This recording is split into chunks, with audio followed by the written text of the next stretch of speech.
Assalamualaikum warahmatullahi wabarakatuh. Perkenalkan, nama saya Muhammad Denas. Di sini saya akan menjelaskan memahami perilaku organisasi mulai dari pengertian, aspek, tujuan, masalah, dan manfaat. Yang pertama ada pengertian perilaku organisasi. Perilaku organisasi adalah studi yang mempelajari bagaimana individu, kelompok, dan struktur organisasi berinteraksi dalam suatu lingkungan kerja.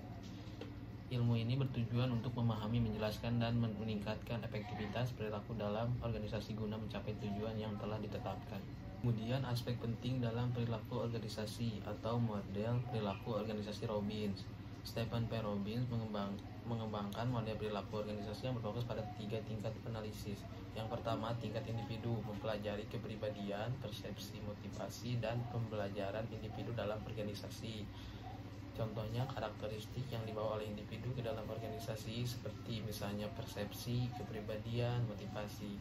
Kemudian hal-hal dalam organisasi yang mempengaruhi sikap, persepsi, motivasi, dan kepuasan kerja individu.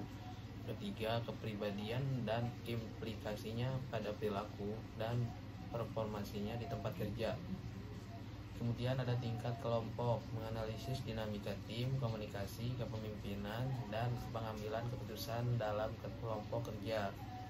Contohnya dinamika kelompok termasuk pembentukan kelompok, proses-proses yang terjadi dalam kelompok, keterpaduan kelompok, kompetisi, dan konflik. Yang ketiga, tingkat organisasi, mengkaji struktur organisasi, budaya organisasi, dan sistem kebijakan yang mempengaruhi perilaku individu dan kelompok. Selanjutnya, tujuan memahami perilaku organisasi. Yang pertama, meningkatkan efektivitas organisasi. Yang kedua, meningkatkan motivasi dan kinerja karyawan. Yang ketiga, membangun lingkungan kerja yang positif. Yang keempat, meningkatkan kepuasan kerja. Yang kelima, prediksi. Yang keenam, eksplanasi. Yang ketujuh, pengendalian. Selanjutnya ada masalah-masalah dalam organisasi. Yang pertama, komunikasi yang tidak efektif.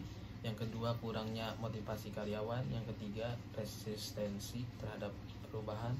Yang keempat, konflik dalam tim. Yang kelima, kepemimpinan yang tidak efektif. Yang keenam, perbedaan individu. Yang ketujuh, bagaimana motivasi karyawan. Yang kedelapan, kelompok. Yang kesembilan, pengelolaan konflik. Yang kesepuluh, tekanan atau stres dan individu. Yang ke-11 proses imbalan, yang ke-12 kepemimpinan. Kemudian ada manfaat mempelajari perilaku organisasi. Yang pertama, meningkatkan efisiensi dan produktivitas. Yang kedua, memahami cara memotivasi karyawan. Yang ketiga, mengembangkan kepemimpinan yang efektif. Yang keempat, menciptakan budaya organisasi yang positif. Yang kelima, mengurangi konflik dan meningkatkan kerjasama. Dari saya, terima kasih. Wassalamualaikum warahmatullahi wabarakatuh.